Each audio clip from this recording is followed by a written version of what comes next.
All right, so we're just gonna jump straight into this. So we're making a naked GoPro here. So the first step obviously is to decase the GoPro. Now there's many different ways that you can go about this. Again, if you guys saw whenever I made the Action 4, I used the Dremel. I like the Dremel method. This is an actual cutting wheel. This actually has a little bit of a sharp edge to it, but it should get through this plastic fairly easily. So you guys are also gonna wanna make sure you have GoPro Labs installed. So as you see when I turn on the GoPro here, see the handy naked GoPro, so features activated. You can get some options like higher bit rate. There's tutorials online on installing GoPro Labs. You basically load it onto your SD card and then just put the SD card into the camera, and then you can control a bunch of different features through the app. I like to also set up custom modes, so like I went through and actually made custom 1, 2, and 3 for like FPV. See like FPV 24, FPV 30, FPV 60. That way if all else fails, I could just click one of those modes at bare minimum and just run that. And if you're using a Dremel, the name of the game is slow impatience, especially with this tip. Pause. It almost pains me to rip this thing apart just because of how nice this case is. I really do like this green color.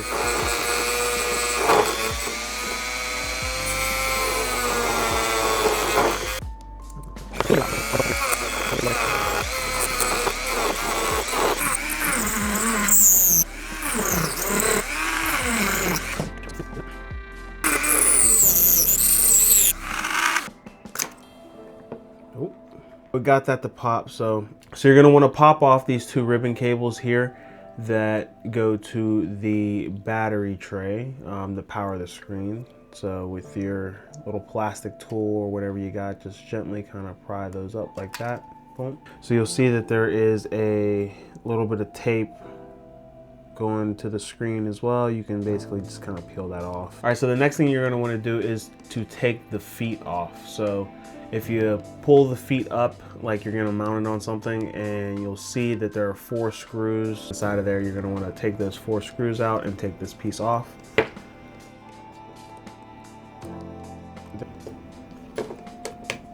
Boom. We're also going to want to take out the screws that hold the battery tray. So you're just going to need a Phillips head for this. So there's one down in this hole, there's one down in this hole, down in here. The cables that accepted the ribbon cables here, there's some glue holding this down. Yeah, kind of get up underneath of here and slowly kind of pry this off, because you want this to get off the battery tray, so that way you can pull the battery tray up and out of here, because this cable's in the way here. Boom, there you go. You just gotta kind of take your time. Okay, it's just tape. Now we're deeper into the GoPro here. There's this plastic piece underneath the black tape, and there's actually a couple of screws. You can see them down here on the side. There's one right there, and then there's another one right there, Phillips head. You want to remove those 2 screws, peel up that tape, and then pull this black plastic piece off of here. My goodness, I cannot talk today. And that's 1 screw. So here we go. Let's see. Boom. All right, so the next few steps here. The beeper is plugged in. You can see on this little pad right down there. You can pull that off of here and kind of get that out of there. You also want to get the camera sensor or the camera unplugged from the main motherboard here. So it's kind of hard to see because I'm blocking the light as I do it, but you can get this pry tool up underneath of here and pull this up. Boom, just like that. Underneath the camera, there's a ribbon cable that is the power button, basically, and it runs and plugs into the board. It's very small, and it's to the left here. Follow that cable, and you'll see where it plugs in at, and then you can pry that cable up. So there are a few screws right here, and there's one right there, and they're kind of, this one's real awkward, but you have to get in here and undo these screws, and then while you're at it, you can pry up this ribbon cable, that ribbon cable, and then this ribbon cable up top. There we go. Okay, there goes our USB-C port. That took me a minute, I don't know why. So what helped was getting something super thin and kind of just prying it down this way and popping it back. You can see the different series of screws you need to unscrew on them along the main board. So there's going to be one down right here. There's one down here in this corner here. Let me see. I believe, yep, there's one up here in the corner. All right, so I kind of skipped ahead there, just kind of messing around here, but I undid all the screws that were going around holding in the motherboard here. And actually, to get the 13's camera out, you have to take off the front lens cap here. And there are some screws that go along here. You basically want to take all of these out. All right, so now if I'm correct, yep, so there we go. You should be able to just pull that protective piece off. And there goes our camera and sensor and everything, just kind of falls right through. So now we want to get this board out of here, which after undoing all the screws and everything, we should be able to kind of just pull this out. And do not pry super hard from the SD card. You might be able to, you know, get a little wiggle up underneath there, but try to get behind the actual board itself here on the side. Don't pry from inside this SD card slot. Again, guys, the name of the game is patience with these things. Just take your time wiggling this stuff out of here. There we go. There we go, that's our board. So the next part that you're gonna wanna do, might as well take out that screw there. There's also a screw up here in the top left-hand corner. You're gonna wanna take this out here. So the name of the game is going to be getting this metal tray here, this like cage piece out. And whenever you're doing it, you're gonna wanna be careful because the front screen is connected to this cage, so you gotta watch how you're prying it out and everything. So this is one of the most difficult parts. If you can make it past this final boss without damaging the screen and everything like that, you should be golden. Okay. Yep. So that piece comes out just like that. So there was a screw there, one there, and then two right there. Right here on the side is the power button and the mode button. So if you actually get underneath here and pry, you'll see like this metal piece and where the ribbon cable for that actually runs. You can kind of get underneath here and pry this up and out of here. And get this side button piece out of here, and it'll give us a little bit more room to work with. You might be able to see in here, especially because it's green and not black. So there's some tabs here. Like one is right there, one is right there, that are kind of like sitting and holding this whole metal bracket piece down. So like you have to kind of get the oh boy, okay. That was bold. All right guys, so I've almost wiggled this thing completely out of here. You can see right there, there's a countersunk hole where that tab used to be, that little plastic tab, and it popped off. It was right here. So there's another one that's kind of holding the screen down up here in the corner. That's the last one that I'm trying to get to pop off, and I'm trying to get it to kind of just gently go.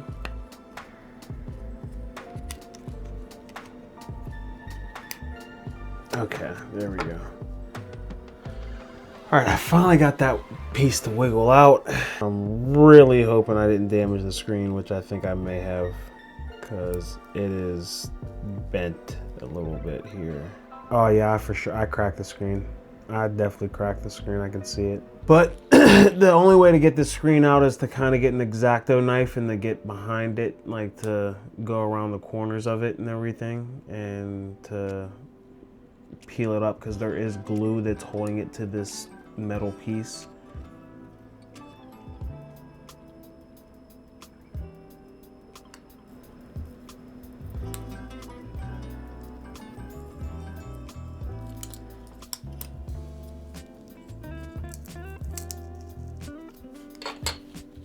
All right, so now is the quote unquote easiest part. Actually, you have to make a little cut here, not past this point of where this plug plugs into, but like right there before even this line, a little bit before this line, you have to cut this off in order for this to fit into the case. So, and even if you guys fit it in here and you try and close the case, you'll see that that lip sticks out just ever so slightly. So once you again chop off this little piece down here at the bottom, next thing would be to put the screen in. You're going to want to stick the screen in the little cable that routes back here through the little gap here.